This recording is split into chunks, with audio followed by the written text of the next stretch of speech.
doing some document analysis. It's hot in here, just so you know. And it is warm today.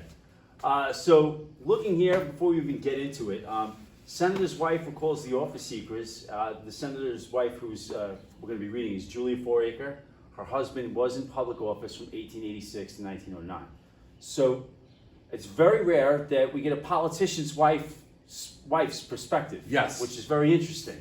You know, he's in public service for 23 years. Yes. That's a career. She's seen quite a bit. He was the governor of Ohio. He's the senator from Ohio, so he's high ranking. The name Four Acre rings a bell. Yep. He is the sponsor of the Four Acre Act during American imperialism, allowing Puerto Rico limited control over their governmental affairs. So there's something else that happened during his tenure as senator, and we're also looking at, if we're getting into the 1800s, when you're looking at politics, it really wasn't an honest game. Nope. You also have the influx of a lot of immigrants when you're looking at the 1800s. If we recall back to how immigrants were used or exploited, especially in New York City, when you're looking at Boss Tweed, where Tammany Ring. He would greet them when they came off the boat. He would get them jobs, and then he would want votes on election day. And so someone like me would vote, go and shave, vote again, change my shirt, mustache, vote again. And so that's giving you an idea. Yeah, this is the height of the spoil system is going on. There is the spoil system. You know, we are the game because politics is a game. Right. Is very, very dirty. So we have a dirty pig right there, since we are talking about the spoil system. Yep. Dating back to Andrew Jackson to the victor go the spoils, and it's really interesting to see what a politician's wife has to say about this. Yeah. So, there is, I consider, but one real fly in the Washington amber. One is penetrated at first by the charm of everything. How fluid and colorful the life is. So much movement. Such delightful people from all over the world. And then, presto, as by a swarm of locusts the land is darkened. The office seekers have come to town. Every 4 years, this phenomenon turns our exquisite national capital into a merry-go-round, with a hoarse voice, brand new crowd clamoring for place. The first two weeks after Four Acre took his seat in the Senate, he received more than 2,500 letters from men who wanted a political office.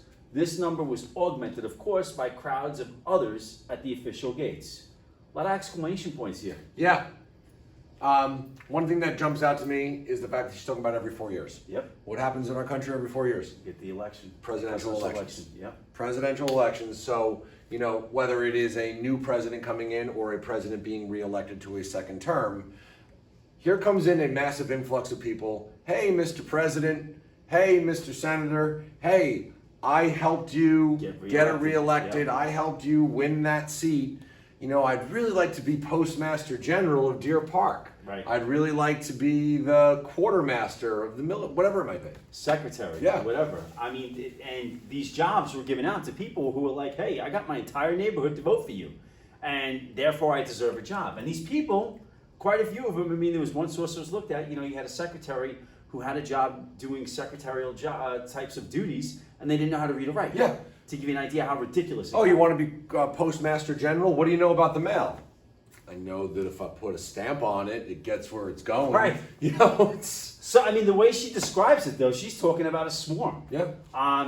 Probably not her first encounter looking at this. Talking about comparing them to locusts as well. Yeah. Locusts will definitely darken the sky. It's a biblical plague. Oh, yeah, a plague. All right, so let's read on. An office seeker is a man who can't do anything but hold office. And he never really quite gives up. I used to receive a great many begging letters myself. One I remember was from a woman who wrote me that her husband had voted for my husband at every election. He had just died. Now would I send her a widow's mourning outfit, complete and up to date, and send so that I'll get same by Wednesday, madam. So you see, even after an office seeker dies, his widow carries on. This is a woman I'd love to have a cup of tea with. Mm-hmm. Because where there's one story, there's like dozens. Yeah. This is a mild one. Yeah. This is a mild one. Again, you get that feeling that she has a very low opinion of these office seekers. Usually, as we said, unqualified, who were just trying to ride the coattails. Right. Of people who were successful politicians and take that word successful with a grain of salt too. Right, yeah. Because even how they got there was of probably very unscrupulous means. You know, maybe some of those people though, since they, you know, there is like a little hint though that they have some influence because they're bringing some votes to the table. There is certainly maybe a hint of maybe some of these people being charismatic. But that's really as far as it goes. There's no license or trade or any sort of sense of You and I trade had to also. take and pass several tests. Several. To be licensed as teachers in New York State. And then go through a process. Yeah. A lengthy one. You know, whereas in this system, it's like, hey, Mr. So-and-so, I'd love to become a social studies teacher. Okay, here you go. You voted for me. You got your whole block to vote for me. So it's just some vocabulary words, you know, some information outside of the text. You know, we refer to the spoils system. This is something that had that we continued and was made famous during the Jackson administration. To the victor goes the spoils. Your guy gets elected into the office. Everybody swarms to the White House or to their office to get a political job. I mean, again, there's that hint that this is dirty. You know, Andrew Jackson in the statue is riding a pig. It says spoils, and I'm sure it's corrupt here somewhere. Fraud, bribery, Plundering. Yeah. You know, again, when we're looking at this practice of rewarding supporters with government jobs, you know, the whole idea of patronage, control of appointment to government jobs, and then of course, people should be getting them on merit. We want it based on merit. We had to take and pass tests Yep. to be working for the government, because in a way we are government employees working for the New York State government. There's another thing that really leads to a much more positive reform, a civil service one, which we'll save for a separate one, and I'm sure we've already covered in a separate video, where the president gets shot and they go, okay, we need to look at this and turn this into a fair system. Yep.